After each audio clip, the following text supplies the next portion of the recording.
오늘 우리에게 주신 하나님의 말씀은 고린도전서 15장 31절에서 34절까지의 말씀입니다.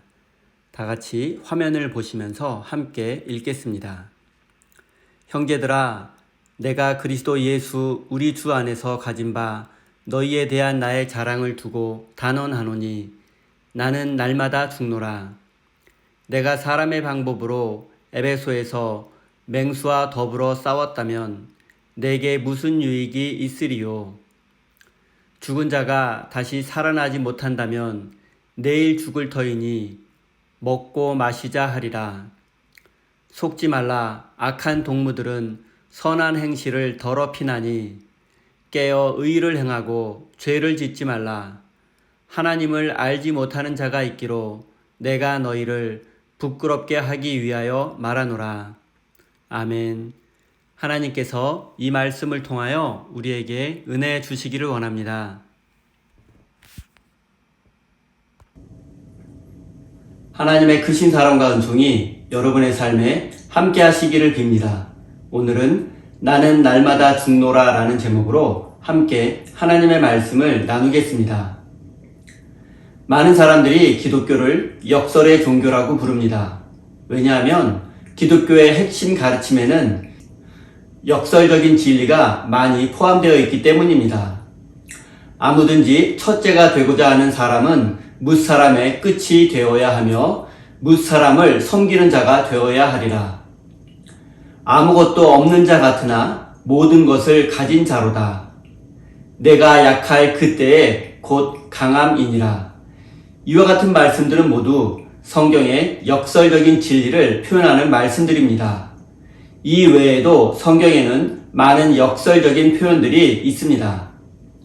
인생은 너무나 복잡하고 삶의 모습이 너무나 다양하기 때문에 합리적이고 논리적인 표현으로는 우리의 삶의 모습을 다 표현할 수 없을 때가 많습니다. 그리고 이럴 때 역설적 표현은 논리적으로 다 표현할 수 없는 삶의 모습과 인생의 진리를 분명하게 알려주기도 합니다. 31절입니다. 형제들아, 내가 그리스도 예수 우리 주 안에서 가진 바 너희에 대한 나의 자랑을 두고 단언하노니 나는 날마다 죽노라. 바울은 고린도 교회 성도들에게 부활의 진리를 설명해 주기 위해서 나는 날마다 죽는다라고 말했습니다. 그리고 심지어 날마다 죽는 자신을 자랑한다고까지 했습니다. 날마다 죽는 자신을 자랑한다는 바울의 말은 역설적인 표현입니다. 어떤 의미가 있는지 살펴보겠습니다.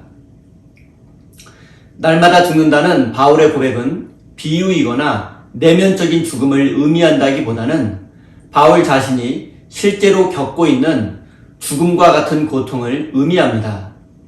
내면적인 죽음을 통해서 마음속에서 시도 때도 없이 일어나는 욕망과 미움, 그리고 원망과 좌절을 떨쳐버린다는 뜻이 아닙니다. 바울은 실제로 부활의 진리를 전파하는 도중에 수도 없이 많은 죽음의 위협을 경험했습니다. 그는 매를 맞기도 했고 감옥에 갇히기도 했습니다. 그리고 바다 위를 표류하기도 했고 광야의 위험에 처하기도 했습니다. 또한 자신을 죽이려는 유대인들의 위협에 늘 시달려야만 했습니다. 그의 고통은 단순히 정신적이고 내면적인 고통이 아니라 실제로 생명의 위협이었고 죽음과도 같은 고통이었습니다. 그런데 바울은 왜 이런 죽음의 고통을 겪어야 했을까요? 그는 좋은 가문에서 태어났고 로마 시민권자였으며 학문적으로도 뛰어났습니다. 바울은 얼마든지 유대 사회에서 엘리트로서의 삶을 살 수 있었습니다. 그러나 그는 고생을 자처했습니다. 고생 정도가 아니라 목숨을 내어놓고 복음을 전했습니다. 죽음도 두려워하지 않고 복음을 전했습니다. 세상의 눈으로 보면 그는 바보 같고 어리석은 사람입니다. 바울은 도대체 왜 바보 같고 어리석은 삶을 선택했을까요? 무엇이 그를 죽음도 두려워하지 않는 사람으로 만들었을까요? 1장 18절입니다. 십자가의 도가 멸망하는 자들에게는 미련한 것이요 구원을 받는 우리에게는 하나님의 능력이라. 바울은 십자가에서 죽으시고 부활하신 예수님을 통해서 하나님을 보았고 하나님의 능력을 경험하게 되었습니다. 그리고 그는 자신이 보고 경험한 십자가의 진리를 전파하지 않을 수 없었습니다. 진리를 알고 있는데 어찌 자신만 알고 전하지 않고 가만히 있을 수 있겠습니까? 진리를 알지 못하고 고통당하고 있는 사람들, 죽어가는 사람들이 수도 없이 많은데 바울은 십자가의 복음을 전하지 않을 수 없었습니다. 그리고 그 복음을 전하는 일에는 자신의 생명도 아깝지 않았습니다. 죽음과 같은 고통도 두렵지 않았습니다. 그는 이미 십자가를 통해서 부활의 생명을 누리고 있었기 때문입니다. 부활의 진리를 깨닫고 부활의 생명을 이미 누리고 있는 바울은 자신을 복음의 빚진 자라고 생각했습니다. 갚을 수 없는 은혜를 받았기 때문입니다. 그래서 그는 자신의 모든 삶을 바쳐서 예수 그리스도의 부활의 복음을 전했던 것입니다. 우리의 인생은 단 한 번뿐인 소중한 것입니다. 그리고 우리는 이 소중한 인생을 멋지게 그리고 의미 있게 살아야 합니다. 한마디로 사람답게 살아야 합니다. 그렇다면 사람답게 산다는 것이 과연 무엇이겠습니까? 사람답게 사는 삶은 하나님을 사랑하고 이웃을 섬기는 삶입니다. 그리고 바울은 이렇게 사람답게 사는 삶에 자신의 일생을 헌신했습니다. 그는 나는 날마다 죽노라라는 각오를 했기에 이런 삶을 살아낼 수 있었습니다. 바울은 부활하신 예수님을 만난 자리에서 한 번 죽었습니다. 그리고 그는 다시 새로운 존재로 살아났습니다. 그래서 그는 나는 날마다 그리스도를 위해서 죽겠다라고 결단한 것입니다. 죽어야 사는 진리를 깨달았기 때문입니다. 사랑하는 성도 여러분, 살기 위해서 애쓰지 마십시오. 먼저 그리스도를 위해서 날마다 죽으려는 결단을 하십시오. 혹시 내가 어제는 그리스도를 위해서 십자가를 지고 죽는 삶을 살았으니 오늘은 나를 위해서 살아도 되겠지라고 생각해서는 안 됩니다. 바울은 날마다 그리스도를 위해서 죽겠다고 결심했고 실제로 그런 삶을 살아냈습니다. 여러분이 그리스도를 위해서 날마다 죽는 삶을 살아갈 때 하나님의 이름이 높아지고 이 땅에 하나님의 뜻이 이루어지게 될 것입니다. 34절입니다. 깨어 의를 행하고 죄를 짓지 말라.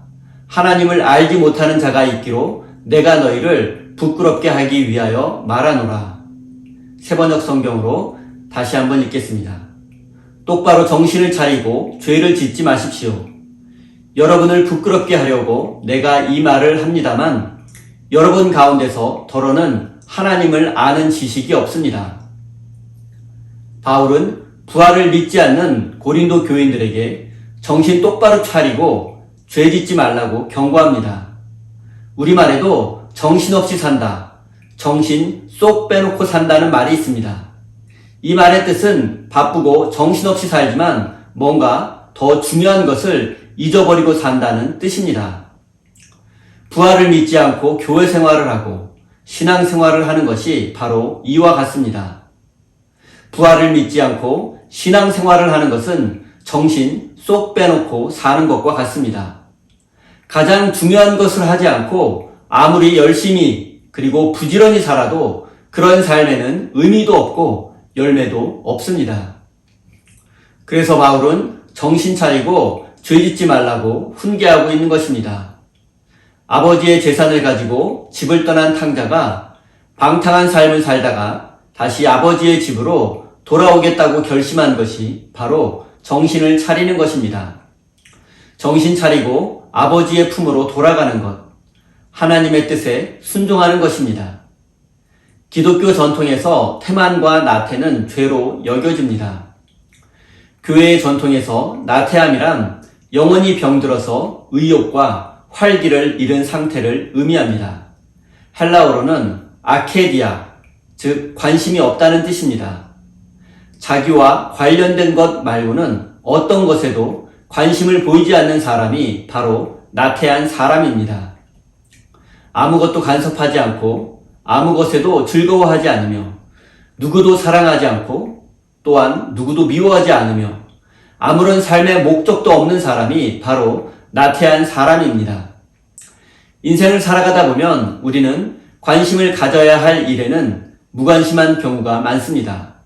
그리고 반대로 무관심해야 할 세속적인 문제들에는 큰 관심을 넘어 집착하며 살아가기도 합니다. 바울은 정작 우리가 관심 가져야 할 부활의 문제에 대해서는 무관심하며 관심을 버려야 하는 세속적인 문제들, 돈과 성공과 명예에 집착하며 살아가는 고린도 교회 교인들을 향해서 나는 날마다 그리스도를 위해서 죽는다라고 고백했습니다. 또한 그들을 향해서 정신 똑바로 차리고 살라고 경고까지 했습니다. 사랑하는 성도 여러분, 날마다 그리스도를 위해서 생명을 바치고 여러분의 삶을 헌신하십시오. 그러면 그때 비로소 부활하신 주님을 만나고 그분이 주시는 은혜를 누리게 될 것입니다. 또한 정신 차리고 죄 짓지 마십시오. 하나님의 사랑과 은혜를 기억하고 여러분을 향하신 하나님의 뜻과 섭리를 깨닫고 순종하는 삶을 사십시오. 사랑하는 우리 세임교회 성도 여러분, 여러분의 거룩한 삶을 통해서 우리 세임교회가 건강히 세워져 가고 하나님의 뜻이 이 땅에 이루어지기를 예수님의 이름으로 축원드립니다. 다 함께 주신 말씀 가슴에 새기며 기도의 자리로 나아가겠습니다.